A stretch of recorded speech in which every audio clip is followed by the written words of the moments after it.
ارشاد فرمایا ایمان کی تکمیل جس کی بہت سی جزئیات ہیں،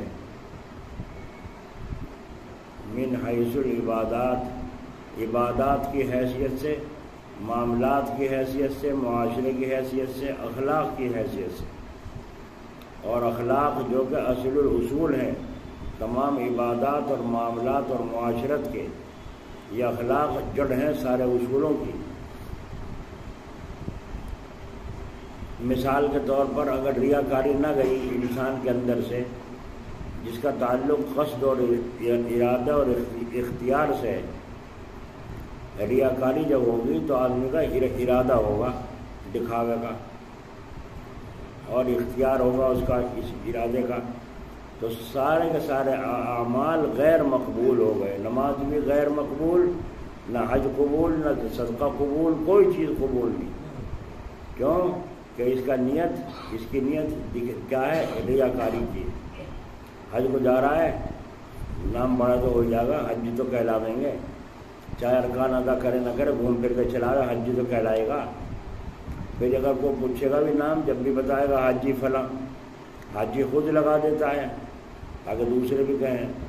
تو اگر اندر سے ریاکاری نہ گئی، جس کا تعلق ارادے سے ہے، اس نے ارادہ کیا ہے تاکہ میرے عمل دوسرے دیکھیں، تو یہ سارے اعمال غیر مقبول ہیں۔ سوچ لیجئے، ریا قصدی ہے، یعنی قصد اور ارادے سے ہے، وسوسی وہمی چیز نہیں۔ کسی کو دکھاوے کا وہم آ گیا، اس سے کوئی گناہ نہیں ہے۔ وسوسہ آ گیا دکھاوے کا، اس سے کوئی گناہ نہیں ہے۔ جب ریا نہیں گئی تو عبادت تو کر رہا ہے، نماز تو پڑھ رہا ہے، لیکن غیر مقبول، قبول نہیں۔ ممکن ہے کہ فقہی اعتبار سے صحیح ہو جائے، لیکن من حیث الریا، اختیاری اور قصدی مقبول نہیں۔ یعنی جب اپنے قصد اور ارادے اور اختیار سے ریا کر لیا تو وہ عبادت مقبول نہیں۔ مفتی صاحب سے کہو گے 4 مفتیوں کو بٹھا دو چاروں طرف، دیکھو جب میں 2 رکعت نماز صحیح طرح پڑھ رہا ہوں نہیں پڑھ رہا ہوں، میری نماز کو دیکھو، میرے عمل کو دیکھو، تو مفتی صاحب کہہ دیں گے نماز صحیح ہو گئی، تو فقہی اعتبار سے صحیح ہو جائے، لیکن من حیث الریا، ریاکاری اختیاری اور قصدی ہے، اس سے مقبول نہیں۔ یعنی جب اپنے ارادے سے ریا کر لیا تو وہ عبادت مقبول نہیں۔ حضرت بایزید بستامی رحمۃ اللہ علیہ سورہ طٰہٰ کی تلاوت فرما رہے تھے بڑی مستی میں۔ ایک آدمی دروازے کے پاس کوئی گزرا، سامنے کو تو وہ جو آیتیں جہاں پڑھ رہے تھے، ایک دم سے دھیان میں آیا کہ اس کے کان میں پڑے گی یہ بات بھی کہ میں قرآن سے ہی پڑھ رہا ہوں، اور یہ قرآن سے ہی پڑھنا یہ بھی سنتا چلا جائے گا۔ 2-3 آیتوں میں یہ خیال چلا گیا نہیں بلکہ چلایا گیا، کیونکہ ارادہ کیا ہے۔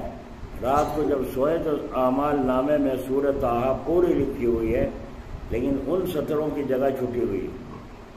تو انہوں نے کہا میں نے تو یہ بھی پڑھی تھی، یہ آیتیں بھی تو میں نے پڑھی تھی، یہ کیوں نہیں لکھی گئی؟ تو ان جواب دینے والوں نے جواب دیا اس لیے نہیں لکھی گئی کہ قبول نہیں ہوئی، اور قبول اس لیے نہیں ہوئی کہ جب وہ دروازے کے سامنے وہ کوئی صاحب جا رہے تھے، آپ کی نیت دکھاوے کی ہو گئی تھی۔ تو بولو بھائی، اتنی بڑی عبادت قرآن کریم کر رہے ہیں، اور پھر وہ آیتیں جہاں نیت دکھاوے کی آ گئی تھی، سنانے کی آ گئی تھی دوسرے کو، قبول نہیں ہوئی۔ اسی لیے اس کے آداب میں سے ہے، جب کوئی قاری صاحب سے کہے کہ قرآن پاک سنا دو، رکوع سنا دو، تو قاری صاحب کو چاہیے گویا کہ اللہ تعالیٰ فرمائش کر رہے ہیں مجھ سے کہ تم رکوع سناؤ، تو میں اللہ تعالیٰ کو سنا رہا ہوں۔ اگر یہ نیت کرے گا کہ لوگ سنیں، صبح ہوا کریں گے اور لوگوں میں تعریف ہوگی، قاری صاحب نے بہت شاندار پڑھا ہے، تو یہ اس کی تلاوت کتنی بھی شاندار ہو لیکن اللہ کے یہاں مقبول، اللہ کے یہاں مقبول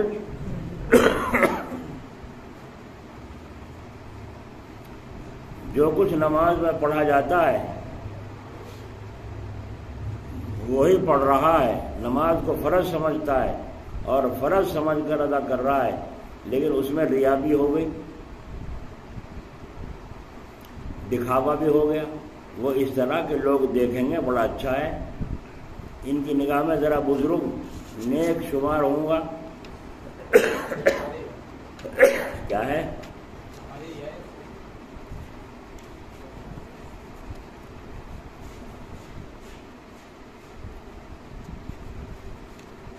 اس طرح کے لوگ دیکھیں گے بڑا اچھا ہے، ان کی نگاہ میں ذرا بزرگ اور نیک شمار ہوں گا، ذرا اچھی نگاہ سے، عزت کی نگاہ سے دیکھا جاؤں گا، یہ ریا ہو گئی۔ رات کو تہجد میں اٹھا، خوب کھڑکا کر رہا ہے، نل بھی زور زور چلا رہا ہے، لوٹا بھی کھڑکا رہا ہے، غرغرہ بھی کر رہا ہے حلق میں ہاتھ ڈال کے، اور کھنکار بھی رہا ہے، تاکہ پڑوسیوں کو بھی پتہ چل جائے کہ حاجی جی اٹھ گئے ہیں تہجد کے لیے، ہے نا۔ یہ اس کا کھنکارنا، زور زور کھڑکا کرنا کیا ہے؟ دکھاوے کی نیت۔ اگر ویسے کھانسی اٹھ گئی تو کوئی گناہ نہیں، لیکن جب نیت دکھاوے کی ہوگی کہ دوسروں کو پتہ چلے کہ میں نماز پڑھ رہا ہوں۔ ایک جماعت میں آئے ہوئے تھے حاجی صاحب، تو وہ یہاں سے وہاں گئے بوانے، میں بھی ساتھ میں چلا گیا۔ تو رات کو میں تو اپنے وقت پہ اٹھا، جو الارم لگا رکھا تھا اس وقت پہ اٹھا، تو الارم بجنے سے پہلے ہی آنکھ کھل گئی میری، 2-3 منٹ پہلے آنکھ کھل گئی۔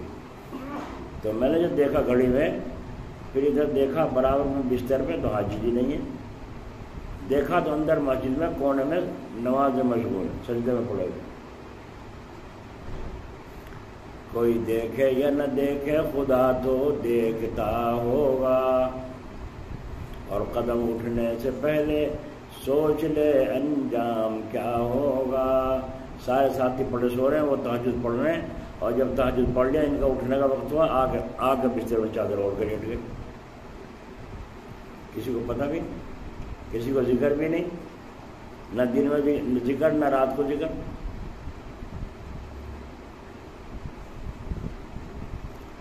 تو ذرا اچھی نگاہ سے، عزت کی نگاہ سے دیکھا جاؤں گا، یہ ریاکاری ہو گئی۔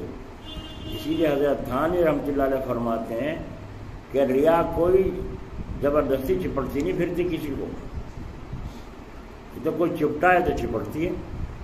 اگر ارادہ کرو گے دکھاوے گا تو ریا ہوگی، ارادہ نہیں ہے وسوسہ ہے تو ہونے دو۔ جیسا آئینے کے اوپر مکھی بیٹھتی ہے، اندر دکھائی دیتی ہے، ہوتی ہے باہر، تو وسوسہ تو ایسی چیز ہے جیسے اندر ہی ہو، لیکن یہ اوپر کی چیز ہے، اندر کی چیز نہیں ہے۔ مگر سوچنے کا ایک دوسرا پہلو وہ اور ہے، کیا ہے؟ اے اللہ آپ کا شکر ہے، اے اللہ کیوڑ جو کھولے اس نے تو آپ کو نماز میں پایا، سجدے میں پایا، تو آپ کے دل میں ہاں یہ دیکھے گا کہ میں نماز پڑھ رہا ہوں، نفلیں پڑھ رہا ہوں، یہ دیکھے گا، یہ نیت کر لی تو ریا ہو گئی۔ اگر اس نے دوسرا پہلو کروٹ بدلی اور یوں کہا یا اللہ آپ کا شکر ہے کہ اس نے مجھے کسی بدی کے اندر نہیں دیکھا، میں کسی گناہ میں مبتلا ہوا ہوتا اور یہ دیکھ لیتا مجھے آدمی تو میرا کیا حال ہوتا، یہ تیرا شکر ہے تو اس نے مجھے عبادت کرتے دیکھا گناہ کرتے ہوئے، تو کتنی رسوائی ہوتی، لوگوں کی نگاہوں میں کتنی ذلت ہوتی۔ اللہ تعالیٰ تیرا شکر ہے اس حالت سے تو نے مجھے محفوظ رکھا، اے اللہ تیرا شکر ہے۔ یہ نوعیت اور ہے اور وہ نوعیت دوسری ہے، یہ ریا نہیں، یہ ریا نہیں۔ حضرت مولانا تھانوی صاحب رحمۃ اللہ علیہ فرمایا کرتے تھے، بس میری لڑائی یہ ہے کہ جب آؤ تو پوری بات صاف کہہ دو، تمہیں تو الجھن سے گھبراہٹ ہوتی نہیں، تمہاری تو عادت پک گئی ہے، لیکن مجھ کو گھبراہٹ ہوتی ہے۔ اور وہ کیا آدمی ہے جس کو وقت کی قدر نہیں، وقت ضائع کر رہا ہے، الجھن میں پڑھ کر کتنا کام چھوٹا، الجھن میں پڑھ کر کتنا کام چھوٹا. آخر اس کے دماغ میں، دل میں انتشار ذہن منتشر ہوگا کہ نہیں؟ سکون رہے گا، جمعیت خاطر رہے گی، اس کا لگاؤ جو اللہ تعالیٰ کے ساتھ تھا اس میں بھول نہیں آ جائے گی؟ کیا اس کو پریشانی نہیں ہوگی؟ اللہ والے کو گھبراہٹ ہے کہ اتنی دیر کے لیے خام خواہ اور دماغ اور دل کے اندر انتشار پیدا ہو گیا، سکون میں بے سکونی پیدا ہو گئی، بلکہ یادداشت میں فرق آ گئی. ہاں بھائی، کیسے آنا ہوا؟ اجی گھر میں بہت پریشانی ہے، گھر میں بہت پریشانی ہے. بتاؤ بھائی، پریشانی کسی بیماری کا نام ہے؟ پریشانی کسی بیماری کا نام ہے؟ ابھی مجھے پریشانی بھی کچھ ہے.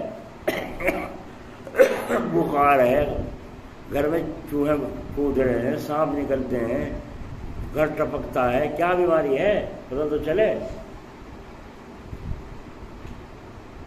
تو اب یہ کیا کہہ رہا ہے؟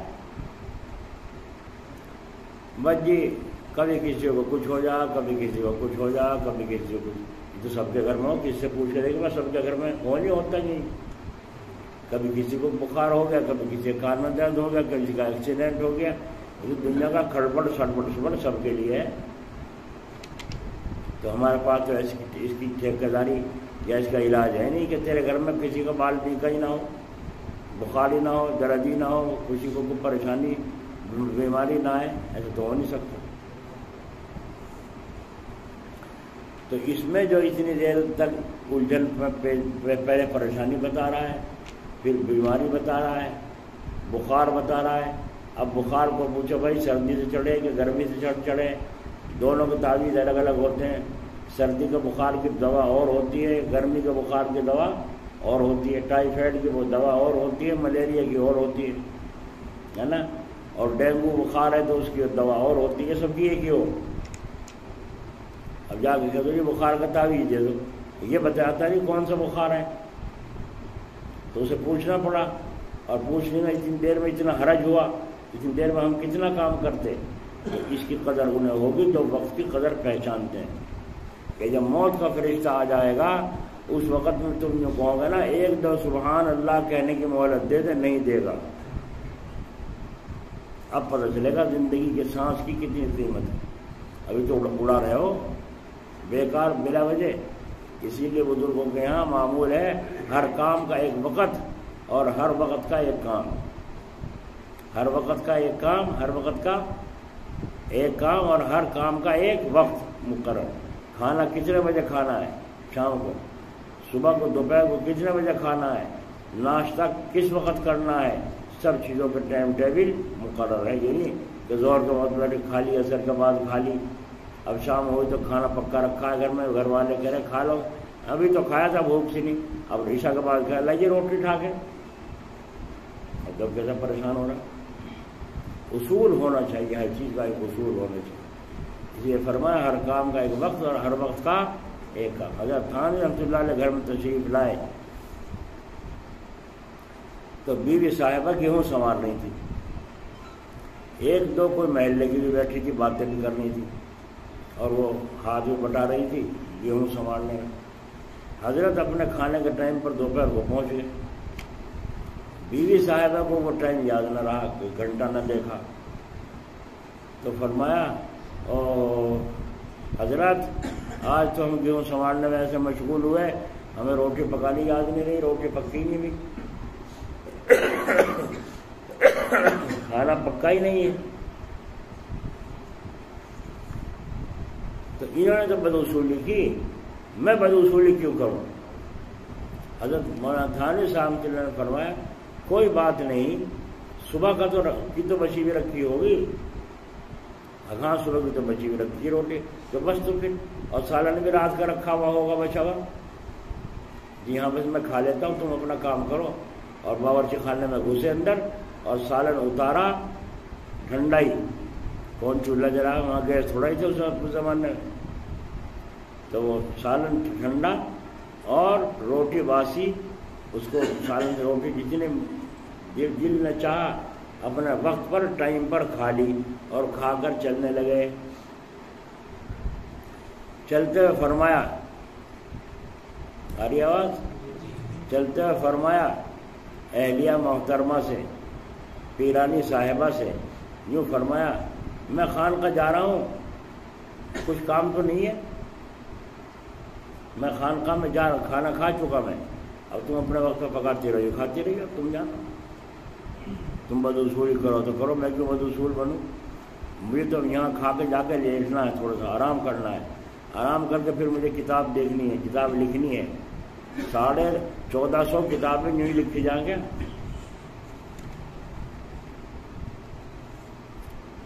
کچھ کام تو نہیں ہے، میں جا رہا ہوں۔ تو پیرانی صاحبہ کہہ رہی مجھے تو ایک خط لکھوانا تھا آپ سے۔ فرمایا اچھا لاؤ، کہاں خط؟ وہ خط دے دیا۔ آپ چارپائی بیٹھ گئے، وہ سنوار رہی ہیں، وہ بولتی جا رہی ہیں، آپ لکھتے جا رہے ہیں۔ مضمون جب لکھ پورا ہو گیا، لو بھائی تمہارا خط پڑھ کے سنا دوں؟ سن لو، یہ لکھا، سنا دیا۔ تو فرمایا لو یہ خط اپنا۔ تو کہنے لگی پیرانی صاحبہ آپ کا ڈاکیا تو ڈاک لے جاتا لاتا ہے، آپ کا ڈاکیا جو ڈاک لاتا بھی ہے لے جاتا بھی ہے، یہ اسی کے ہاتھ ڈاک خانے میں ڈلوا دینا۔ فرمایا بہت اچھا، فرمایا بہت اچھا۔ وہ خط کو لے کر خانقاہ میں، فرمایا اچھا اب میں جاؤں؟ اچھا اب میں خانقاہ میں جاؤں؟ فرمایا جی ٹھیک ہے چلے جاؤ۔ اب وہاں سے چلا ہے، وہ گیہوں سنوار رہی ہیں، آپ باسی کھانا ٹائم پر کھا کر کے واپس آ گئے، اپنے کام کو، ڈیوٹی کو انجام دیے۔ آئی سمجھ میں؟ ہم بھی کر لیں گے، ذرا آگ لگے گیہوں سنوارنے میں، ٹائم کا پتہ بھوکا مار رکھا صبح سے، میں صبح سے کھایا ہی نہیں کچھ بھی میں نے، ہے نا؟ اور اگر کھا بھی لیتا باسی تواسی تو اکڑ کے جاتا، نکل کے چپکے سے سلام بھی نہ کر کے جاتا، اور اگر پوچھ رہے ہیں میں خانقاہ میں جا رہا ہوں، کچھ کام تو نہیں ہے؟ کچھ کام تو نہیں ہے؟ اگر مجھے خط لکھوا، اچھا بیٹھ گئے، خط لکھ دیا، اپنے ڈاکیے سے ڈلوا دینا، بہت اچھا۔ تو بولو جو آدمی اتنا مشغول ہو اور باسی کھانا ٹائم پر کھا رہا ہو، وہ کتنا باوصول ہوگا؟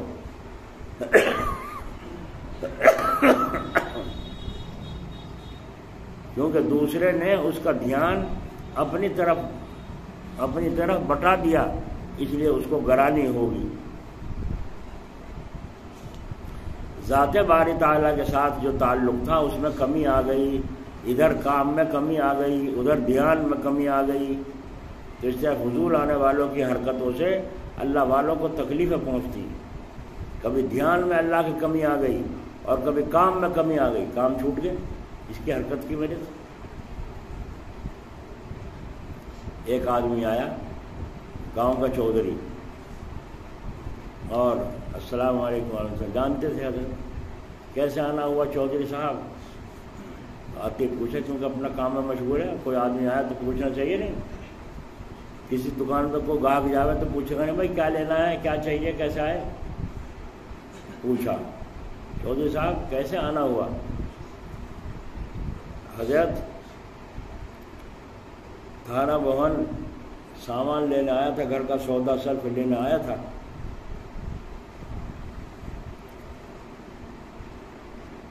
سوچا حضرت کو بھی سلام کرتا چلوں۔ بات صاف ہو گئی؟ بولو صاف ہوئی نہیں ہوئی؟ اصل تو میں گھر سے سامان لینے آیا تھا، یہاں ملنے نہیں آیا تھا، لیکن جب یہاں آیا ہوں قصبے میں سامان لے رہے تو پھر ملاقات بھی حضرت سے نہ ہوئی، تو پھر سفر بیکار گئے۔ اللہ والوں کے پاس نہیں جانے کی فرصت، ان کو قدر تھی اس لیے وہ گئے۔ اور یاد رکھو، جن قوموں کے آدمیوں نے اللہ والوں سے اس طرح محبت اور قدر کی، اللہ نے ان کی نسلوں میں حافظ، عالم، مفتی، قاری، ولی اللہ پیدا فرمائے۔ بات صاف ہو گئی نہ ہو گئی؟ سامان لینے آیا تھا، اب گھر جا رہا ہوں، سوچا سلام کرتا چلوں حضرت، اب بہت اچھا تشریف رکھیے، جتنی دیر سے فرصت ہوگی بیٹھے گا چلا جائے گا، بات ختم ہو گئی۔ جب کچھ دیر بیٹھ لیا تو بس مسئلہ حل ہو گیا، ملاقات بھی ہو گئی، تسلی بھی ہو گئی، دل جوئی بھی ہو گئی، اتنی دیر ہم نے بٹھائے رکھا، دل جوئی بھی ہو گئی۔ حضرت نے ہاتھ بڑھایا، اچھا فی امان اللہ، جاؤ کام کرو۔ عجیب، وہ حضرت اماں نے یوں کہا تھا، سردی سے بخار چڑھے اسے پیچھے بچی کو تعویذ دیتا ہے حضرت کے پاس جائے گا تو سمجھ میں آئی نہیں؟ بس ایک تماشا دیا اتنی تکلیف پہنچی حضرت کو کہ اتنی دیر میں نے بٹھا رکھا، اپنا حرج کیا. کیوں بٹھا رکھا تھا؟ کہ اللہ کے لیے ملنے آیا ہے تو اس کا آنا بڑا قیمتی ہے. اب پتہ چلا یہ تو تعویذ لینا آیا. اب پہلے مجھ سے جھوٹ بول دیا تو جھوٹ بولنے پر غصہ آیا، میرا کام کا حرج کیا، پھر جھوٹ بولا تو ڈبل جلال آ گیا. حضرت نے ایک تماچا مارا اور فرمایا جاؤ یہاں سے، اب تعویذ کے لیے پھر آنا، اب تعویذ کے لیے پھر آنا. اور تماچا لگ گیا. باہر آ کے چودھری صاحب کا تماچا سارے بدن میں کو پھرے بھاگا ہوا. کبھی کسی نے گھور کے نہیں دیکھا بستی میں، چودھری ویسے ذمہ دار، اب وہ جو ہے وہ تماچا سارے میں بھاگا پھرے بدن. افسوس کے ساتھ باہر بیٹھ گیا ایک طرف کو. کوئی ملنے والا آیا، چودھری صاحب کیا بات ہے؟ بھائی کیا بتاؤں، ایسی ایسی غلطی ہو گئی، حضرت نے ایک تماچا مار دی. جس میں پریشان ہوں، اب میرے تو پرانا تعلقات تھے، اب میں کیا کروں، پرانے تعلقات تھے میرے. تو وہ سمجھدار آدمی تھا. اگر کوئی بے سمجھ ہوتا ہے کہتا ہے کیا پوچھو، اسے تو ماہی لگ رہی، یہ تو آنے والا کو یوں بڑھ کے مارے، یوں کہتا. وہ سمجھدار تھا. اس نے کہا تمہاری غلطی ہے، اپنی غلطی کا احساس کرو اور جاؤ، اور دوبارہ سے جاؤ. انہوں نے کہا دوبارہ جاؤں؟ کہاں دوبارہ جاؤ، حضرت کا جا کے تم دیکھ لینا، مزاج بدلا ہوا ملے گا. اور دوبارہ سے جا کے سلام کرو، بیٹھ جاؤ. جب حضرت پوچھے تو کہہ دینا سردی سے بخار چڑھتا ہے، اس کا تعویذ لینے آیا ہوں، اماں نے منگایا ہے. اب چودھری صاحب تو ڈرتے ڈرتے پہنچے. جائے گا السلام علیکم. وعلیکم السلام ورحمۃ اللہ. دیکھا چودھری صاحب جی خیریت؟ اللہ کا شکر. کیسے آنا ہوا؟ انہوں نے کہا پھرا لیا. انہوں نے کہا تو بھول گئے بات کو. کیونکہ ان کا تو اللہ کی طرف دھیان رہتا تھا، دھیان اور دھن، دھیان اللہ کی طرف اور کام کی دھن، اس میں مشغول رہتے. کیسے آنا ہوا؟ تو فرمایا حضرت سردی سے بخار چڑھے ہیں، اماں نے کہا تھا تعویذ لیتا ہے حضرت جی سے. تو اب حضرت کی کو یاد آئی بات. فرمایا بہت اچھا بات صاف کہہ دی نا جی، خوش ہو گیا. اب آپ نے اٹھا کر کاغذ قلم تعویذ لکھ کر کے دے دیا، لو اس کو اس طرح استعمال کرنا. اور تعویذ دینے کے بعد اتنا لفظ فرمایا، دیکھو جھوٹ نہیں بولا کرتا. اتنا لفظ فرمایا، کیا کہا؟ جھوٹ نہیں بولا کرتا. سمجھ میں آ گئی وہ تماشا کیوں لگا تھا؟ جھوٹ پر لگا تھا.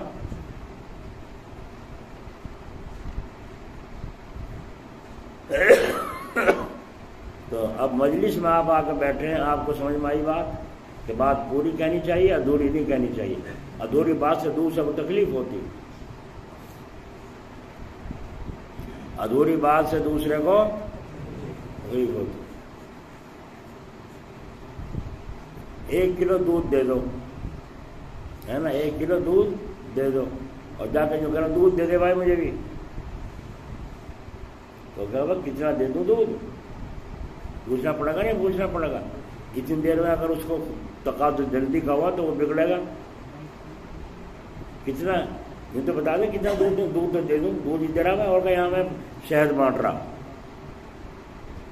اسے بتا کتنا دودھ دوں. تو جو مشغول آدمی ہوگا اس کو پریشانی ہوگی.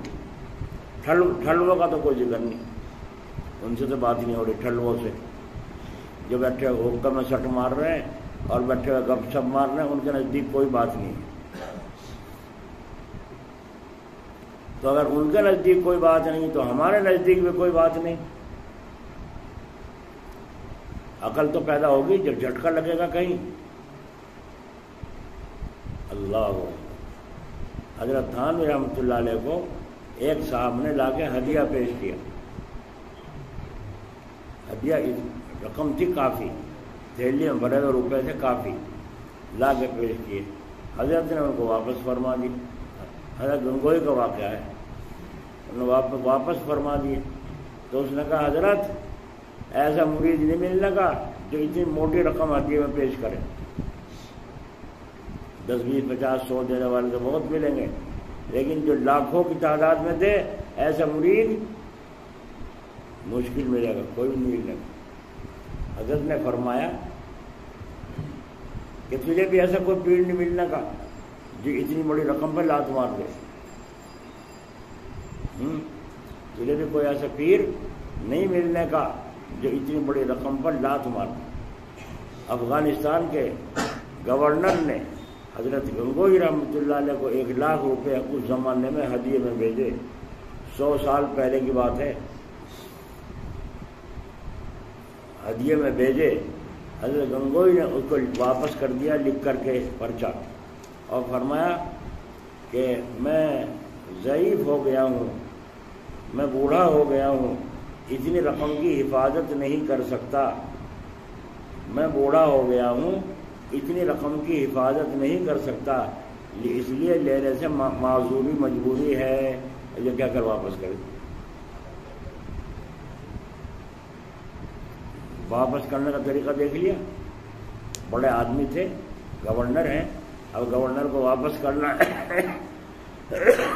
تو غریب کی طرح تھوڑا ہی، اس کے درجے کا لحاظ رکھ کے بات کرنی ہے، کیونکہ اللہ کے نبی صلی اللہ علیہ وسلم کا فرمان ہے کہ لوگوں کے مقام کے تحت ان سے بات کرو، جس مقام کا جو آدمی ہو اس سے۔ تو چونکہ دوسرے نے اس کا دھیان اپنی طرف ہٹا دیا، اس لیے اس کو گرانی ہوگی، ذات باری تعالیٰ کے ساتھ جو تعلق تھا اس میں کمی آئی، ادھر دھیان میں کمی آئی۔ اس سے پوچھو اگر تمہارے پیسے میں کمی آ جائے تو کیسا رنج ہوتا ہے، جسمانی تندرستی میں کمی آ جائے تو بولو رنج ہوتا ہے نہیں ہوتا۔ اللہ والوں کے دل کے اندر کمی آ گئی مگر اسے کیا خبر، اسے باولے کو کیا خبر۔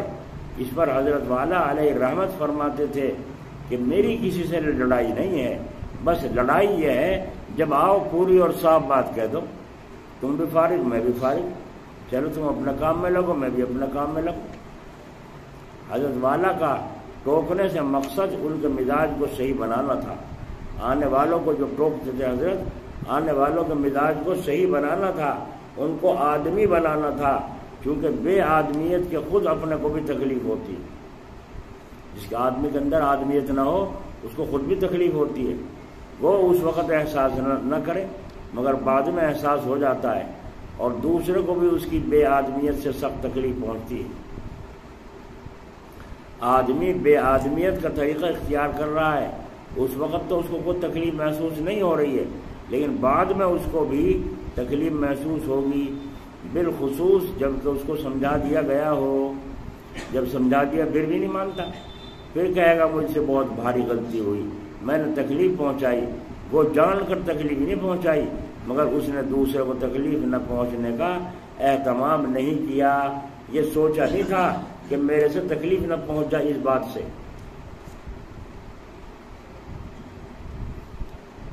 اہتمام نہیں کیا۔ ایک آدمی نے کہا حضرت میں نے جان کے تکلیف نہیں پہنچائی، تو حضرت نے فرمایا میں تمہاری نیت پہ کب حملہ کر رہا ہوں کہ تم نے جان کے ستایا ہے، لیکن میں یوں پکڑ کر رہا ہوں تمہاری کہ تم نے اہتمام کیوں نہیں کیا، سوچا کیوں نہیں میری اس حرکت سے ان کو تکلیف تو نہیں پہنچے گی، اہتمام کیوں نہیں کیا۔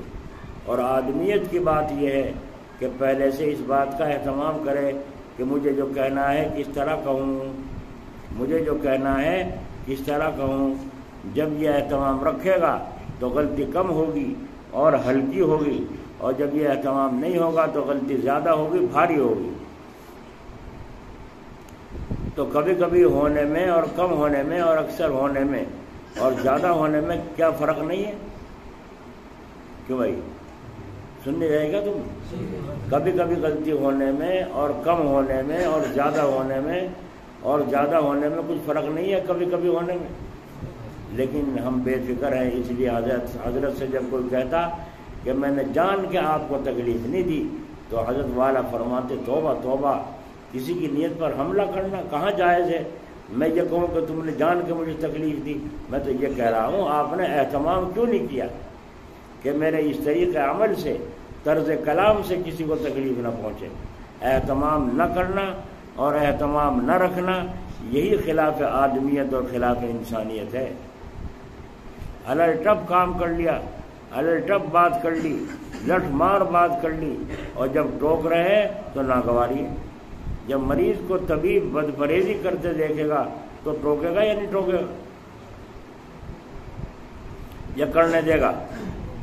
تو ایسے ہی حضرات جو اصلاح کے لیے اللہ والے بیٹھے ہیں، ان آنے والے اپنے بھائی سے کوئی بے آدمیت کی بات دیکھیں گے تو ٹوکیں گے، سمجھائیں گے، اور یوں سمجھیں گے کہ ہمارے کوئی رشتہ دار تو ہے نہیں، عزیز داری تو ہے نہیں، دوستانہ تعلق بھی نہیں، کیونکہ جو ملنے کے لیے آیا ہے اور آ کر مجلس میں بیٹھا ہے وہ کوئی مریض ہی ہوگا، اور اس کا مرض سامنے آ بھی گیا تو اب وہ طبیب باطنی ٹوکے گا یا نہیں ٹوکے گا؟ اٹھ کے چلے آئے، نہ وقت دیکھیں نہ موقع دیکھیں کہ یہ آنے کا وقت ہے تمہارا یا نہیں ہے، ٹوکے گا یا نہیں ٹوکے گا؟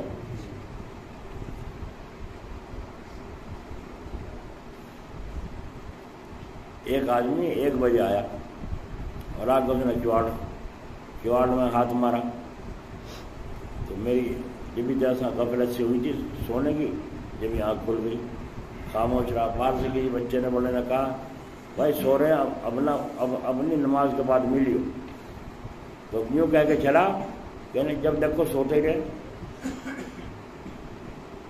جب دیکھو سوتے ہی رہے۔ تو کیا اللہ والے ہر وقت سوتے ہی رہے؟ انہیں کوئی کام نہیں؟ ان کو تو اتنا کام ہے تمہارے باپ کو بھی ہوا نہیں لگی ہوگی بھائی، اتنا بڑا کام ہے ان کو۔ جب دماغ میں آئی، جب اٹھ کے چلائے، نہ وقت دیکھیں نہ موقع دیکھیں، تو ٹوکے گا یا نہیں ٹوکے گا؟ تو ٹوکنے کی بات ہے، اس لیے ٹوکا۔ پھر ٹوکنے پر ناگواری کیوں ہوتی ہے؟ بلکہ یہ تو خوشی کا مقام ہے کہ ہمارے بیماری کو دفع کرنے کا طریقہ علاج بتایا جا رہا ہے۔ اگر بزرگ ٹوکیں تو اللہ والوں کے ٹوکنے پر خوش ہونا چاہیے کہ ہماری غلطی کی اصلاح ہو رہی ہے، ہماری غلطی کی اصلاح ہو رہی ہے، اس لیے ٹوکا۔ تو یہ تو خوشی کا مقام ہے۔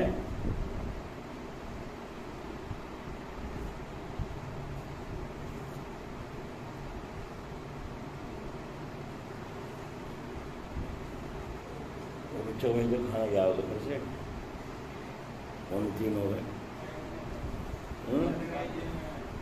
گئے۔ ایک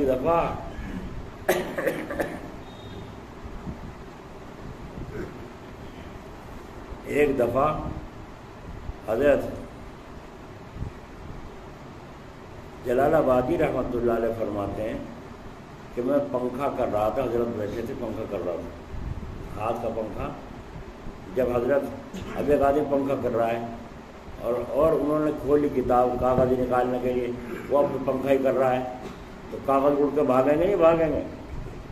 تو اس پنکھے سے تکلیف ہوئی یا آرام ملا؟ اب اسے کیا کرنا چاہیے؟ اب پنکھا جب کتاب کھولی ہے، کاغذ اٹھا، اب پنکھا روک لینا چاہیے۔ تو حضرت جی ہر ایک سے پنکھا نہیں کراتے تھے کیونکہ تکلیف پہنچتی تھی۔ اب حضرت اٹھنے لگ رہے ہیں، وہ پنکھا ہی کر رہا ہے، اور لگا سر میں پنکھا، جو کھینچنے والا ہوتا تھا ڈوری والا پنکھا وہ۔ اب حضرت اٹھے تو پنکھا لگا سر میں، تو یہ پنکھا کرنے کا سلیقہ کہاں ہوا؟ تو حضرت کھڑے ہو گئے نماز عصر کے لیے، حضرت جی بھی کھڑے ہو گئے، حضرت تھانوی رحمۃ اللہ علیہ بھی کھڑے ہو گئے، تو حضرت بھی کھڑے ہو گئے۔ اب پنکھا ہاتھ میں لیے ہوئے ہیں حضرت فرماتے ہیں جلال آباد رحمۃ اللہ علیہ، میں پنکھا ہاتھ میں لیے ہوئے تھا، اب میں یہاں رکھ دوں نیچے ہی یا کہاں رکھوں؟ مجھے اس کا معلوم نہیں تھا۔ پنکھے کا تو سلیقہ سیکھ رکھا تھا، مگر یہ پتہ نہیں تھا پنکھا رکھنے کا ٹھکانہ کہاں ہے۔ حضرت کے یہاں ہر کام اصول سے ہوتا تھا، بد اصولی سے نہیں۔ تو پنکھا رکھنے کا ٹھکانے کا پتہ نہیں تھا، تو حضرت فرما رہے ہیں میں پنکھا ہاتھ میں لے کے یہ سوچنے لگا اس پنکھے کو رکھوں کہاں اور پوچھوں کس طرح، کیسے پوچھوں۔ کیونکہ میں سوچ ہی رہا تھا. حضرت نے سمجھ لیا، پرکھ لیا. حضرت مولانا تھانوی صاحب نے فرمایا لاؤ مجھے دے دو میں رکھ دوں گا، لاؤ مجھے دے دو میں رکھ دوں گا. اور لے کر حضرت نے پھر اس کو ٹھکانا پتہ چل گیا کہ پنکھا یہاں رکھا جاتا ہے. اس طرح کے ڈھیلے کا ٹھکانا ہے نہیں ہے گھر میں، کوئی لوٹے کا ٹھکانا ہے کہ نہیں ہے، گلاس کا ٹھکانا ہے نہیں ہے. ہمارے گھروں میں کچھ بھی نہیں. رات کو اٹھ کے چلے بیت الخلا جانے کے لیے، اندھیرا سا ہو رہا ہے اور راستے میں گھر والی نے یا کسی بچے نے پیڑا ڈال دیا، الجھ کر کے گرا اس میں. بیٹھنگا پن ہوا کہ نہ ہوا؟ جب کیواڑ بند کیے تھے، جب دیکھنا تھا صحن میں کوئی چیز پڑی ہوئی تو نہیں، جب دیکھنا تھا گھر میں کتا بلی تو نہیں گھسا ہوا ہے، جب کیواڑ بند کرنے تھے. اب کیواڑ بند کر دیے، اب کتا جا کے دھکے مار رہا کہ اور کیواڑوں میں کھڑکھڑ ہو رہی ہے. اب یہ گھروں میں پڑے پڑے لحاظ میں، چادروں میں، کمرے میں پڑے، کوئی ہے چور، کوئی ہے چور ہے کتا اپنا بھی گھر میں گھسا. بد اصولی سے پریشانی ہوئی نہ ہوئی؟ تو اصول اللہ تعالیٰ نے ہم کو عطا فرمائے ہیں، اور آج کا مسلمان اصول سے گھبراتا ہے. حضرت مولانا تھانوی صاحب فرماتے ہیں میری کسی سے لڑائی تھوڑا ہی ہے، یہ لوگ بد اصولی کرتے ہیں، میں اصول سکھاتا ہوں، بس اس پہ جھگڑا ہوتا ہے. کسی نے کہا حضرت جی آپ تو ایسے ہیں جیسے قصائی، آپ تو ایسے ہیں جیسے قصائی. تو حضرت نے فرمایا جب لوگ بیل بن کے آویں تو میں بھی قصائی نہ بنوں. جب بیل بن کے آتے ہیں جب تو مجھے قصائی بننا پڑتا ہے. یہ فرمایا. ایک دفعہ کسی نے کہا حضرت آپ تو ایسے ہیں جیسے قصائی، تو آپ نے فرمایا میں نے قصانی کا دودھ بھی تو پیا تھا بچپن میں، اثر تو آئے گا. بچپن میں کسی قصانی نے کچھ دن حضرت کو دودھ پلایا تھا، تو حضرت نے فرمایا میں نے بچپن میں قصانی کا دودھ بھی پیا تھا، اس لیے قصانی کا اثر تو دودھ کا کچھ نہ کچھ آئے گا ہی. پہلے شہروں میں سے لوگ، عرب کے اندر دستور تھا شہر کے بچوں کو گاؤں کی عورتیں گود لے جاتی تھی پالنے کے لیے. جیسے حضور اکرم صلی اللہ علیہ وسلم کو بھی حضرت حلیمہ لے گئی تھی پالنے کے لیے گاؤں میں. وہاں کے ماحول، وہاں کی غذا صاف ستھری، وہاں کی فضا ہوا صاف ستھری. شہروں میں گندگی ہے، تو وہاں کی سادہ مزاج اور غذائیں بچوں کو تندرست توانا کر دیتی. ان کی مائیں سادہ غذائیں کھاتی، اچھا دودھ بنتا، اچھا دودھ بچوں کو پلاتی، تو بچے تندرست ہو جاتے. جب وہ دودھ چھڑا کر لے کے آتی پھر ان کو مکے والے انعام دیا کرتے تھے. یہ دستور تھا. اور آج تم دیکھ لو کیا حالات ہیں ہمارے. تو اصول ہے، بد اصولی ہے. حضرت نے فرمایا کہ بد اصولی سے اگر کامیاب ہو بھی جائے آدمی، جب بھی بد تو بدی ہے. بد کا لفظ لگ گیا نا ساتھ میں، بد کیسے ہوا کام بھائی؟ بد اصولی سے. اور کیسے کیا کام بھائی؟ اصول سے. تو بد کا لفظ ساتھ لگ جانا انسان کے اچھا ہے برا ہے؟ آدمی تو آدمی ہے، اچھا ہے، لیکن بد آدمی تو بد کا لفظ لگنا اچھا ہے برا ہے؟ تو ایسے کام کا معاملہ بھی ہے، اچھا ہے کہ برا؟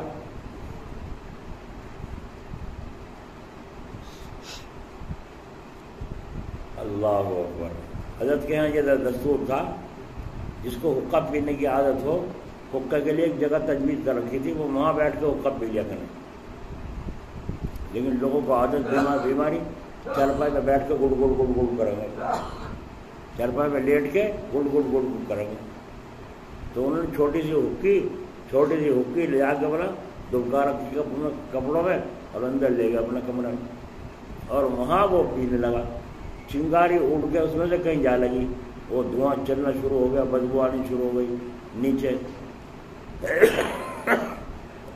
مولانا شبیر احمد صاحب عثمانی رحمۃ اللہ علیہ نے دوڑایا آدمی کو، اندر جا کے دیکھا اس کمرے میں سے دھواں اٹھ رہا ہے، بدبو یہاں سے آ رہی ہے.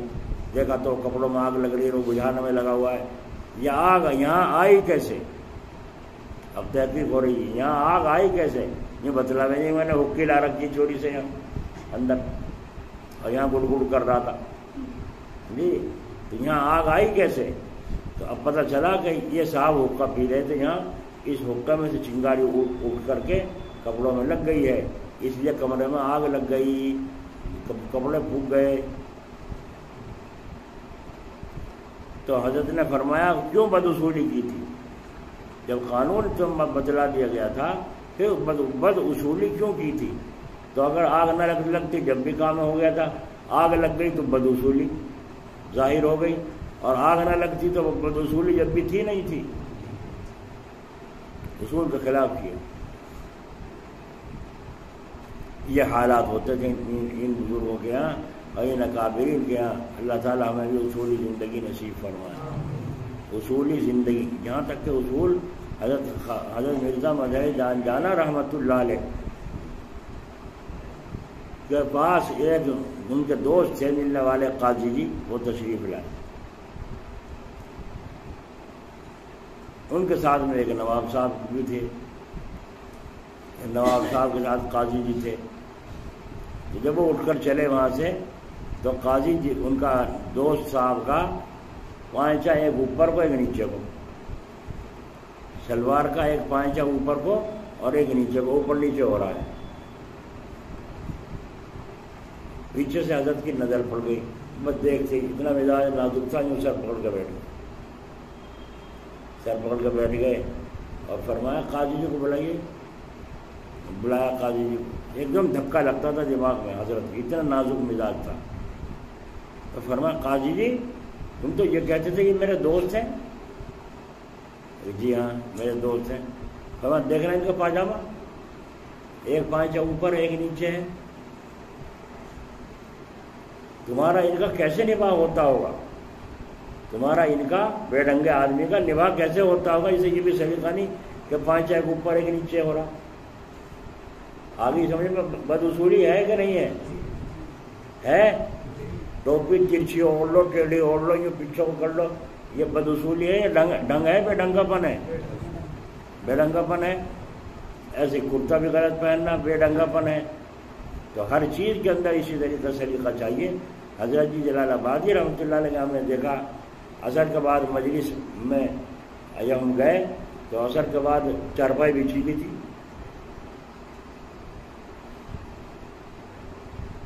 سراہنے تک تکیہ رکھا ہوا تھا، ادھر ادھر وہ ٹپائیاں رکھی ہوئی تھیں جس میں ہم لوگ بیٹھ رہے تھے مجلس میں آنے والے۔ عصر کے بعد مجلس خاص ہوتی تھی تو اس میں جو چارپائی پر چادر ڈلی ہوئی تھی، چادر نیچے دوسرے بچھی ہوئی، اس کے اوپر چادر بچھی ہوئی، تو اس چادر کے جو پلے ہیں چاروں پاؤں کے اوپر ڈوری سے باندھے گئے تھے، سمجھ میں آ گئی؟ ڈوری سے ان کو باندھ رکھا تھا پائے کے اوپر، اگر ہوا چلے تو یہ اڑ کر چادر کہیں کا کہیں نہ بھاگے، اور اگر بیٹھے تو سلوٹ نہ پڑے۔ اگر چارپائی میں بیٹھے چادر اس پر بغیر بندھے تو یہ چادر سکڑ کر سلوٹے پڑ جائیں گے، اچھا لگے گا برا لگے گا؟ واہ کیا ٹھکانہ ہے حضرت کی لطافت کا، اس کے پاؤں کے سر کے اوپر ڈوری سے اس چادر کو باندھا ہوا ہے چاروں سروں میں، اور خوبصورتی کے ساتھ باندھا ہوا ہے۔ ایک آدمی نے ٹوپی اوڑھ رکھی ہے مگر ٹیڑھی اوڑھ رکھی ہے، جبکہ فرمایا بزرگوں نے جو آدمی ٹوپی ٹیڑھی اوڑھتا ہے اس کا اثر دل پر پڑتا ہے، دل کے اندر بھی ٹیڑھ پن آ جاتا ہے۔ اسی لیے تو آئینہ میں دیکھتے ہیں، چغل خوری تو بتا گا ٹوپی صحیح ہے کہ نہیں ہے، امامہ صحیح بندھا ہے کہ نہیں بندھا ہے، چغل خور ہے یہ آئینہ۔ تو اس لیے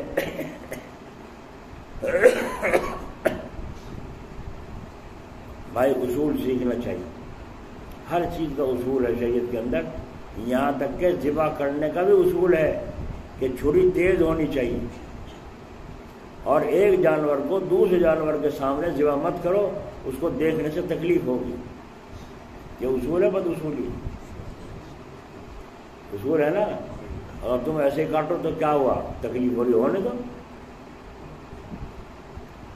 اگر کسی کا ہاتھ کاٹا جاتا ہے کسی کا ہاتھ کاٹا جاتا ہے تو پہلے سن کیا جاتا ہے، سن کرنے کے بعد اس کے وہ آڑی چلائی جاتی ہے جس سے اس کا ہاتھ کی ہڈی یا پیر کی ہڈی کاٹی جاتی ہے تاکہ تکلیف نہ ہو، اور اگر بدوصولی سے کریں گے تو غلط ہوگا۔ ایک آدمی نے ایک کی ہڈی ٹوٹ رہی تھی، اس نے ایکسرا کرا، ہڈی اس میں معلوم ہوئی، تو اس نے ہڈی کو دیکھ کر اور پلاسٹر کر کے وہاں سے دیکھ رہا ہے ایکسرے کو اور دبا رہا ہے یہاں سے ہڈی کو اور دبا دیا، تو وہ ایکسرے میں دیکھ رہا ہے ہڈی ہے کس جگہ، کہاں سے اٹھی ہوئی ہے، کہاں سے دبانا، انہوں نے دبا کے اسے پلاسٹر کھینچ دیا، تو سیٹ ہو جائے 10 دنوں سیمنٹ کی طریقے سے۔ تو اگر وہ اس میں نہ دیکھتا اور دیکھ کر کے کام نہ کرتا تو ہڈی ٹیڑھی میڑھی جڑ جاتی ہے، جڑ جاتی۔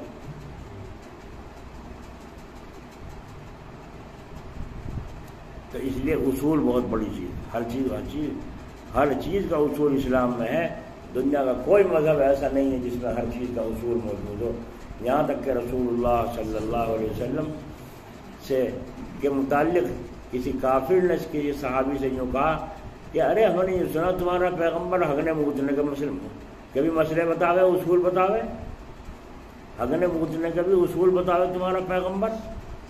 تو ان صحابی نے برا نہیں مانا، بلکہ یہ فرمایا ہاں ہم تو پہلے جانوروں کی طرح ہگا موتا کرتے تھے، اسلام آیا، اللہ کے رسول نے ہمیں ہگنا موتنا سکھایا کہ آدمی کا موتنا ہگنا اور ہے، جانوروں کا موتنا ہگنا اور ہے۔ صحیح کہا غلط کہا؟ تو ان کے نزدیک تو یہ فخر کی بات تھی کہ پیشاب کرنے کا بھی طریقہ۔ سردی کے موسم میں استنجا کرو ڈھیلے سے یا ہاتھ سے کرو، تو کس طرح کرو؟ پیچھے سے آگے کی طرف کو ڈھیلے سے استنجا کرو، ہاتھ سے کرو تو پیچھے سے آگے کی طرف کو، گرمی کے موسم ہو تو آگے سے پیچھے کی طرف کو استنجا کرو، یہ طریقہ سنت ہے۔ کیوں؟ اس لیے کہ سردی کے موسم میں انسان کے فوتے سکڑ جاتے ہیں، کھال سکڑ جاتی ہے، اگر پیچھے سے آگے کو استنجا کرے گا تو کھال سنجائے گی نہیں سنجائے گی آگے کو، اور پانی سے استنجا کرے گا جب بھی آگے کے حصے میں کھال کو گندگی لگے گی، اور گرمی کے موسم میں کھال لٹک جاتی ہے، تو اگر پیچھے سے آگے کی طرف کوئی استنجا کرے گا تو جب بھی کھال چلے گی، اور سردی کے موسم میں اوپر ہو جاتی ہے، اس لیے آگے سے پیچھے کی طرف کو صفائی کرنا آسان ہوتا ہے، کوئی تکلف نہیں کرنا پڑتا۔ تو اسلام مذہب نے ہمیں طریقہ سکھایا۔ جب پیشاب پاخانہ کرو تو یہ دیکھ لو سوراخ تو نہیں ہے، قبلے کی طرف منہ یا پیٹھ تو نہیں ہے۔ کسی گھر میں بیت الخلا بنی ہوئی ہے، پیشاب کرنے کی جگہ بنی ہوئی ہے، مسجدیں بنی ہوئی ہے، وہ بنا دی غلط، قبلے کی طرف منہ ہوتا ہے یا پیٹھ ہوتی ہے، تو تم تو نہ کرو ایسی حرکت، تم تو صحیح چلو۔ تو اسلام نے ہگنے موتنے کا طریقہ بھی سکھایا ہے، ایسا شاندار مذہب جو ہگنے موتنے یہاں تک کہ سکھاتا ہے۔ نکالو تو بائیں آستین اور پہنو تو پہلے دائیں آستین، تو ہاتھ داہنے کا درجہ بڑا ہے یا بائیں کا درجہ بڑا ہے؟ تمہارے نزدیک سراہنے کا درجہ بڑا ہے یا پائنتی کا درجہ بڑا ہے؟ سراہنے کا۔ تو یہ سراہنا ہوا نہ ہوا اور یہ پائنتی ہوا، تو پہلے ہمیں پہننا ہے تو یہ کمال ہے، پہننا کمال ہے، لباس کا پہننا کمال ہے، تو دانے ہاتھ میں پہلے استعمال کرو۔ نکالنا، ننگا ہو جانا، یہ بے ڈھنگا پن ہے اور بے ضرورت ہے، ضرورت کی وجہ سے ایسے ہی کرنا نہانا ہے وغیرہ وغیرہ، تو بائیں ہاتھ سے نکالو، کیونکہ یہ پائنتی ہے، یہ سراہنا ہے۔ سمجھ میں آئی؟ یہ پائنتی ہے، یہ سراہنا ہے۔ کیا پوچھتے ہو؟ کھانا کھانے کے بعد برتن کو صاف کرو، اتنا اتارو برتن میں جتنا صاف کر سکو، کھا سکو، اور اگر چھوڑنا ہی ہے تو اتنا چھوڑو کہ دوسرا آدمی کھا سکے، اور اتنا ستنا سا لگا چھوڑ دو تو کون کھا گا؟ تو نالی میں پھینکے گا۔ اتنے سے چاول کے دانے چھوڑ دیے لگے گا تو چاول نالی میں جائیں گے، یا تو اتنا چھوڑو کہ دوسرا آدمی کھا سکے، نہیں تو اسے صاف کرو، انگلی سے صاف کر کے چاٹ جاؤ، اور چاٹنے کے بعد تو پھر انگلیوں کو چاٹو، انگلیوں کو چاٹو، سب سے پہلے بیچ کی انگلی چاٹو، پھر انگوٹھا چاٹو، پھر شہادت کی انگلی کو چاٹو، اشہد ان لا الہ، یہ اٹھاتے ہو یا بڑی والی انگلی اٹھاتے ہو؟ کیوں؟ ہے تو یہ بیچ والی سے چھوٹی، مگر درجہ اس کا بڑا ہے، اس کا درجہ بڑا ہے۔ اور اگر برائی اور بھلائی دونوں ساتھ ساتھ چلانی ہو تو پھر دونوں انگلی چلیں گی، برابر والی بھی ابھی تیری آنکھیں پھوڑ دوں، کہنا نہیں کر کے اس آنکھ کو بھی اس انگلی کو بھی کہنا نہیں تیری آنکھیں پھوڑ دوں۔ تو داہنی اور یہ بائیں، تو بائیں طرف ہے یہ جو کمال والی ہے، اور بائیں طرف ہے شر والی، یعنی پائنتی والی سمجھو، یوں پلٹ لو، ہو گیا دانا، پائنتی دانا ہو گیا، یہ پائنتی سرانا۔ لیکن جب ہاتھ کو ادھر سے کریں گے، اللہ کے قدرت تو دیکھو کمال ہے، اللہ کی سنائی میں بھی عجیب عجیب رنگ ہے۔ یہ الف اور یہ لام ہو گیا اللہ کا، اور یہ ہو گئی ہا، اللہ بن گیا، یہ بن گیا، بن گیا۔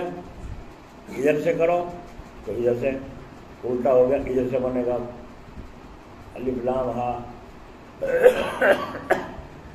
اللہ تعالیٰ نے کی نظام دیکھو، ہر انگلی کا درجہ الگ بنایا ہے۔ کان میں دو گے تو انگوٹھا دو گے، کن انگلی دو گے، اسے کہیں کن انگلی جو کان میں جا سکے، یا انگوٹھا دو گے، ہر انگلی کا درجہ اللہ نے الگ بنایا ہے۔ تو یہ اصول میں آ گیا نہیں، آ گیا اصول میں کہ اس انگلی کو، شہادت کی انگلی کو بعد میں چاٹو، بعد میں چاٹو اس انگلی کو، یہ طریقہ سنت ہے رسول کریم صلی اللہ علیہ وسلم کی۔ ایک ایک سنت کے اندر چاند جیسا نور ہے، فرضوں کے اندر نور ہے سورج جیسا، اور سنت رسول کے اندر نور ہے چاند جیسا۔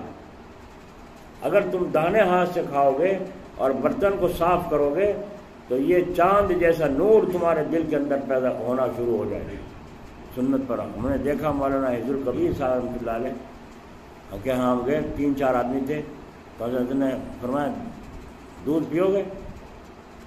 دودھ پیو گے؟ جی ہاں، میں تو دودھ پیتا ہوں، اور دودھ اور شہد اور گھی اصلی، یہ 3 چیزیں میری غذا ہیں۔ تو ہمیں گرم کر کے، میٹھا کر کے دودھ پیالے میں ہمیں دیا، ہم نے سب نے وہ دودھ پی لیا۔ تو وہ ہم نے جب رکھ دیا تو کسی نے ذرا سے چھوڑا، کسی نے ذرا سے چھوڑا، کسی نے چھوڑا سب نے۔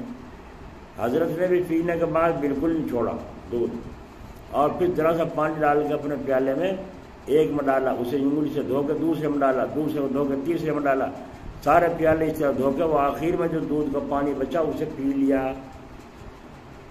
بولو اللہ راضی ہوگا ناراض؟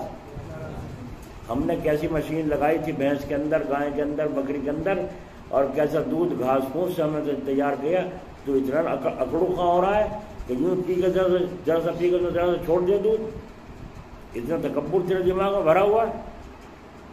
تو مجھے آج تک یاد ہے ان کی یہ ادا، ان بزرگ کی، اللہ ان کی قبر پر رحمت فرمائے، کہ ان سارے پیالوں میں کو پانی گھما کے آخر میں جو پانی تھوڑا سا کھائی وہ پانی، اسے دودھ پانی کو پی لیا۔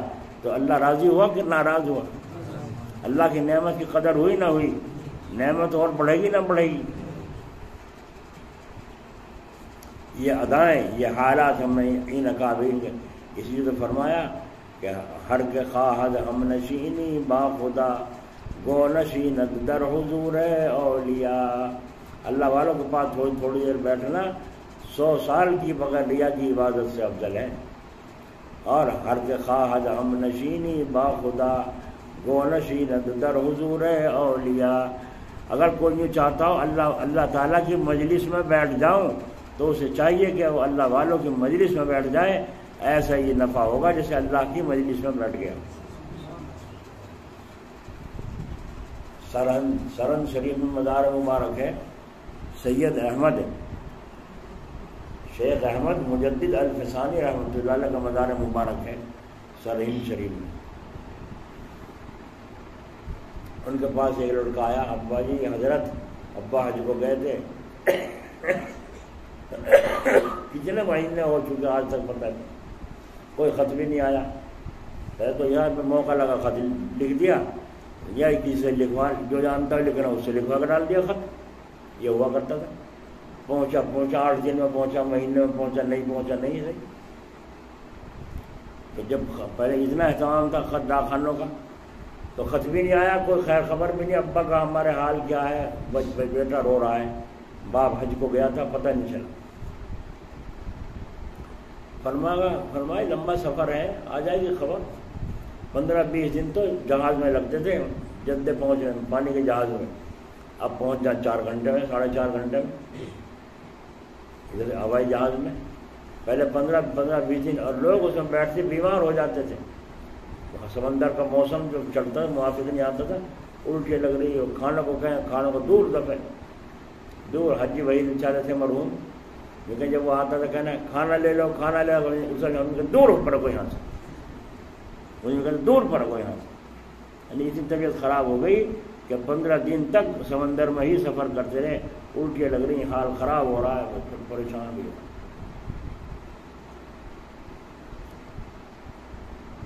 تو کیا کہہ رہا تھا پتہ نہیں. خط، خط تم تو کھانا میں الجھے جب تک. اسے اپنے باپ کی محبت کا یاد آ رہی ہے کہ ابا کہاں ہے، کیا کروں کیا کریں. جب دیکھا بہت پریشان ہے، رو رہا ہے، تو حضرت کو بھی ترس آ گیا. تو حضرت نے فرمایا ادھر دیکھیے، ادھر دیکھ.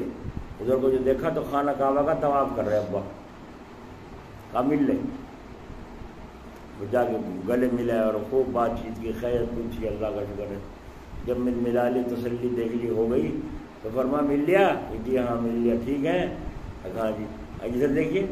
ادھر کو جو دیکھا وہ دیکھے ادھر کو، نہ کعبہ رہا نہ کچھ رہا، کچھ بھی نہیں رہا. بظور کرامت اللہ والے سے یہ دولت بھی خام خواہی مل گئی. اللہ تو ملا ہی ہے، تو یہ چیز بھی تجھے بھی ملے گی جبکہ پورا اعتقاد ہو. دل میں تو تمہارے بغض بھرا ہوا ہے. ذرا سی بات کی نصیحت کر دو تو تم آپ میں سے باہر ہو جاتے ہو، برائیاں جا کے کرتے ہو، اور پھر امید کرتے ہو ایسی ہمیں کرامت ملے گی. کیسے ملے گی؟ تو جس جگہ وہ خانہ کعبہ دکھائی دیا تھا، وہاں کے لوگوں نے اس جگہ جالی سے جگہ گھیر رکھی ہے. جو وہاں گئے انہوں نے دیکھا ہوگا، مسجد کے سامنے صحن کے باہر اس میں برآمدے سے میں جالی ہے، اس میں جا کے لوگ نفل پڑھتے ہیں. نے سوچے کعبے کی جگہ تھی، کعبہ آ گیا تھا یہاں. تو کعبہ وہاں نہیں آیا تھا، وہ تو کعبہ دکھا دیا تھا بظور کرامت. جتنے کعبے کے فاصلے پر زمزم ہے، اتنے ہی فاصلے میں وہاں کھود کر کے نل لگا کر کے انہوں نے، اور اسے زمزم کہہ دیا. اور دن میں جاوے باولی بوتلیں بھر لاوے، اس میں سے اس کا صوت وہاں سے مل رہا زمزم سے. بتاؤ بے وقوف کیا کہ نہیں؟ ارے زمزم وہاں ہے مکے میں، اس کا صوت کا سند میں کیا تعلق؟ وہ تو بظور کرامت تھی، بزرگ کی کرامت ظاہر ہوئی تھی کہ خانہ کعبہ جہاں دکھا تھا اس جگہ کو گھیر دیا، وہاں نفلیں پڑھیں لوگ. تو یہ تو گناہ کی بات ہے. تم یہ سمجھو کہ کعبہ یہاں آ گیا تھا، کعبہ یہاں آنے کا کیا مطلب؟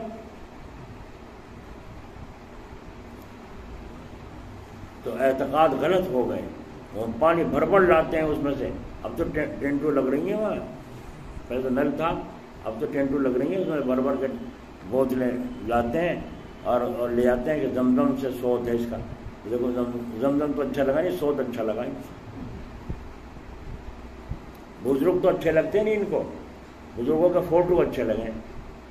یہ فلاں بزرگ کا فوٹو ہے، دیکھو وہ چمک رہا نا ذرا سا. میں نے مفتی قاضی صاحب جلال آباد، ابھی ان کے بھائی کا انتقال ہو گیا، مولوی عبداللہ کا، اللہ تعالیٰ سے دعا کرو اللہ مغفرت فرمائے. تو وہ جب یہاں آئے تھے ان کے پاس فوٹو تھا ابا کا، مولانا عبدالکبیر صاحب رحمۃ اللہ علیہ کا فوٹو تھا. بڑا اچھا لگا. میں نے کہا اسے مجھے کرا کے دور سے دینا ہے. انہوں نے وعدہ کر لیا. مفتی قاسم صاحب اس معاملے میں سخت ہیں، تو ان کے جو ہاتھ لگے فوٹو سارے کے سارے ان کو دفن کر دی، سب دفن کر دی. میں نے کہا حضرت بھائی صاحب کے پاس فوٹو تھا ابا کا، وہ ان کے پاس اگر ہو تو اس کی نقل مل سکے گی نہیں؟ تو فرمایا مجھے تو معلوم نہیں فوٹو ہے نہیں ہے، تھا یا نہیں تھا۔ ہمارے یہاں جتنے فوٹو تھے میں نے سب کو اٹھا کے دفن کر دیا تھا، ابا کا، دادا کا، دادی کا، جس کے فوٹو تھے سب کے سب کو دفن کر دیا۔ میں نے کہا جی کیوں؟ تو کیا عجیب جواب دیا کہ جب اصل نہیں رہا تو نقل سے کیا فائدہ؟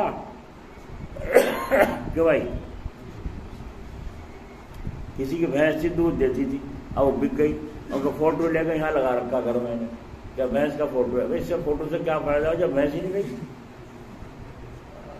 ہوگی نہیں بیوقوفی؟ تو حضرت نے کیا عجیب بات کہی، میرے دل کو لگی کہ جب اصل نہ رہا تو نقل کا کیا فائدہ؟ اصل سامنے ہوتے تو نہیں۔ اور گناہ بے لذت کہ فوٹو رکھنا، فوٹو حضرت تھانوی رحمۃ اللہ علیہ نے یوں فرمایا تھا، میرا کسی کے پاس اگر فوٹو ہو تو وہ اس کو دفن کر دے، پھاڑ دے یا جلا دے۔ اگر کسی نے میرے بعد میرا فوٹو رکھا تو قیامت کے دن اللہ تعالیٰ کے دربار میں مقدمہ پیش کروں، دامن پکڑ لوں گا وہیں اللہ تعالیٰ کے یہاں اگر کسی کے پاس میرا فوٹو۔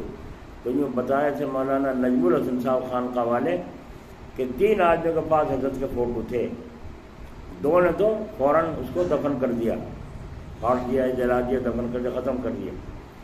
تیسرا تھا دارالعلوم دیوبند کا دربان، اس نے اٹھا کے اسے لپیٹ کے کاغذوں میں اور صندوق میں اندر رکھ دیا، نہ کسی کو پتہ چلے گا، نہ کوئی، کم سے کم حضرت کا فوٹو تو رہے گا، احتیاطاً لپیٹ کے کاغذوں میں صندوق میں رکھ دیا۔ کچھ عرصے کے بعد دماغ میں آئی لا حضرت کا فوٹو نکال کے دیکھ لوں، اب جب اٹھا کے دیکھا کوڑا تھا، فوٹو تھا ہی نہیں اس میں، اس میں فوٹو تھا ہی نہیں۔ اب جو چل رہا نا وہ موبائل میں آ رہا، وہ گاڑی سے بیٹھے تصویر لگا رکھی ہے، وہ حضرت تھانوی کا فوٹو نہیں ہے، خام خواہ کی باتیں ہیں۔ وہ اللہ سے کہہ چکے تھے اور مخلوق سے بھی وصیت کر چکے تھے، میرا فوٹو اگر کسی کے پاس ہوگا قیامت کے اگر وہ تو پھاڑ دو فوراً، اور تو موقع ہی نہیں دیتے تھے وہ۔ تو ضرورت سے تو جائز ہے، بے ضرورت فوٹو کھینچنا۔ اب تو عجیب حال ہو رہا ہے ان نوجوانوں کا، تو گدھا لیڈ کر رہا ہے یا اس کی ویڈیو بنا رہے ہے نا، ہے نہیں بیوقوفی؟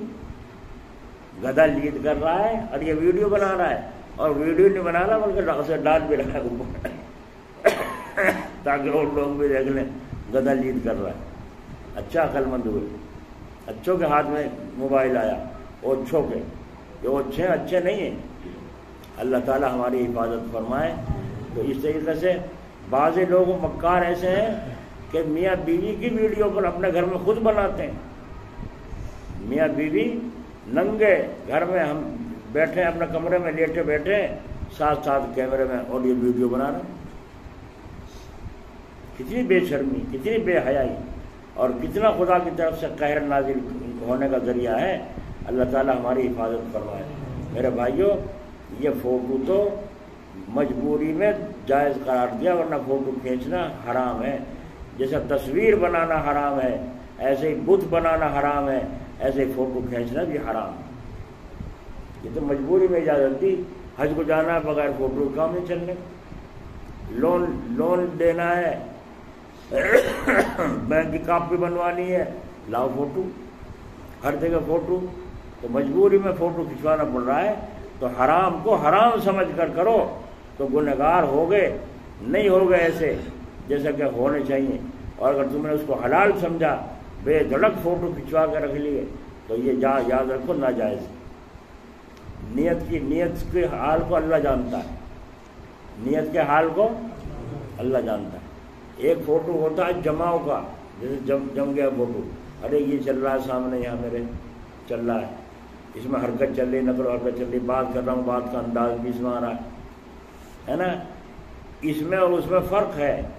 آج کے محققین کہتے ہیں کہ فوٹو تو کھنچ گیا اور رکھا ہے کسی کام پر، اور یہ جو ویڈیو بنائی جا رہی ہے، یہ چلے گی جہاں تک چلتی چلی جائے گی، لوگوں کو فائدہ ہوتا جائے گا، نہیں ہوتا جائے گا، فائدہ ہوگا کہ نہیں ہوگا؟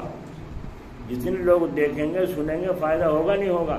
تو گھر بیٹھے تبلیغ ایک دفعہ ہوئی، بٹن دبانا پڑا، اور پھر تبلیغ بعض ویڈیو کئی کئی سال تک کی ہیں بزرگوں کی تقریروں کی، تو وہ آج بھی سنی جا سکتی ہے نا، جب بھی بولو جب بھی آ جائے گی سامنے. تو فیض حاصل ہونے کا ذریعہ ہے کہ نہیں ہے؟ تو اس کو اس پر قیاس نہیں کر سکتے. مولانا ارشد مدنی صاحب مدد دارالعلوم دیوبند ایک جگہ جمعیت کا اجلاس ہو رہا تھا، ضرورت تھی فوٹو کھنچوانے کی، تو سامنے بیٹھے ہیں اور وہ ویڈیو بن رہی ہے. ضرورت ہے نا، یہ اس کو چلانا ہے، دوسرے ملکوں تک میں بھیجنا ہے کہ یہاں یہ پروگرام ہو رہا ہے، یہاں ہندوستان میں یہ حال ہے، دوسرے تک اس کو بھیجنا ہے. تو یوں بیٹھ کر سامنے بنائی جا رہی ہے. ایک جگہ جلسے میں مدرسے کے وہ بیان کرتے ہوئے کسی نے فوٹو کھینچنا چاہا تو حضرت نے یہ پنکھا ڈالیے تھا، تو وہ بھی جلسہ سیاسی، مگر حضرت کا کوئی اس میں خاص دخل نہیں تھا، صرف بیان مختصر سے تھا. تو جب وہ انہوں نے ویڈیو سامنے کی تو حضرت نے پنکھا یوں کر لیا، وہ ادھر کو آیا تو ادھر سے پنکھا کر لیا اور بات کرتے رہے. میں نے کہا دیکھو ان بزرگوں کی احتیاط دیکھو کہ یہاں ضروری ہے، یہاں غیر ضروری ہے، اور ہمارے یہاں ضروری غیر ضروری سب برابر ہے. سمجھے؟ ایک صاحب کو میں نے دیکھا گوشت کے شوربے میں چائے ڈال لی، گوشت کے شوربے میں چائے، تیز پتی کی چائے ڈال کر روٹی اس میں چور کر کھا رہے ہیں. سو جا، تھک لیا وہ ہے بھائی. آپ نے دیکھا، سمجھ میں آئی؟ شوربے میں گوشت کے چائے ڈال کے، تیز پتی والی چائے ڈال کے پھر روٹی چور کے اس میں کھا رہے ہیں. یہ اصول ہے بدوصولی؟ بدوصولی ہے. اچھا، ایک لقمہ شوربے میں لگایا یا دال میں لگایا صبح کو ناشتے میں یوں، اور منہ میں لگایا اوپر چائے کی گھونٹ بھر لی، یہ اصول ہے بدوصولی ہے؟ اس پہ تو ہنس رہے ہو جس نے باہر ملا لی چائے شوربے میں، اب تم اندر پیٹ میں ملا رہے ہو. ابھی دال کا لقمہ منہ میں پیٹ میں کو جائے، اوپر سے چائے بھیج رہے، لے بھائی مل جا کے وہیں سے اندر، یہ دال الگ رہے گی، سڑے گا نہیں، کھانا سڑے گا. پہلے لوگوں کے جو بچے امیروں کے خوبصورت ہوتے تھے اس کی دو وجہ تھی. ایک وجہ تو یہ تھی کہ ان کے غذا کی صفائی تھی، دوسرے خاندانی اثر تھا. خاندانی اثر تھا، خوبصورت ماں باپ تو اولاد بھی خوبصورت، دوسرے غذا اچھی. پہلے چماروں کے بچے کیسے ہوتے تھے، عرب بچے کیسے ہو رہے ہیں؟ کیوں؟ پہلے گھپڑ چوند کھاتے تھے، اب سیب اور کیلے کے ناشتے ہو رہے ہیں، مربوں کے ناشتے ہو رہے ہیں، بسکٹ اور چائے کے ناشتے ہو رہے ہیں. تو خون بدلنے لگے؟ نہیں بدلنے لگے، صفائی آنے لگی نہیں. تو جیسا خون ہوگا ایسا ہی اثر ہوگا، ایسی وہ جو اس کی نسل چلے گی. وہ دیوبند میں دیکھا میں نے مفتی صاحب کے یہاں مرغا، اور کالا مرغا، چونچ بھی کالی، پنجے بھی کالے، آنکھیں بھی کالی، سارا ہی کالا بالکل. وہ کہنے کا جسے کھلاؤ، اب جو اسے کاٹا تو خون بھی کالا، جب اسے کاٹا تو خون بھی کالا، گوشت بھی کالا، پر بھی کالے، سارا ہی کالا کالا. اللہ تیری چھان کے صدقے کیسا بنا دے تو نے سے کالا، کہ خون بھی کالا ہی نکلے اس میں سے.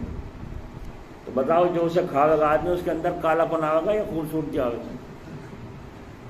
کیونکہ بڑا کاکڑ، کیا کہیں اسے، پتہ نہیں کیا کہیں، کڑک، ہاں کڑک مرغا. اچھا، اس کے انڈے جب دو نکلیں گے مرغی کے تو وہ انڈے اور وہ بچے نکلیں گے تو کالے نکلیں گے، سفید کالے نسل چلے گی. تو جب غذا کی صفائی تھی تو ان کے بچے بھی خوبصورت ہوتے تھے. اسی لیے اکثر حمل کے زمانے میں عورتوں کو سنترے کھلانے کو حکیم کہتا ہے اگر نقصان نہ دے تو سنترے کھانا زیادہ فائدہ مند ہے. سنترا کھانے سے بچہ خوبصورت پیدا ہوتا ہے. اللہ تعالیٰ توفیق نصیب فرمائے.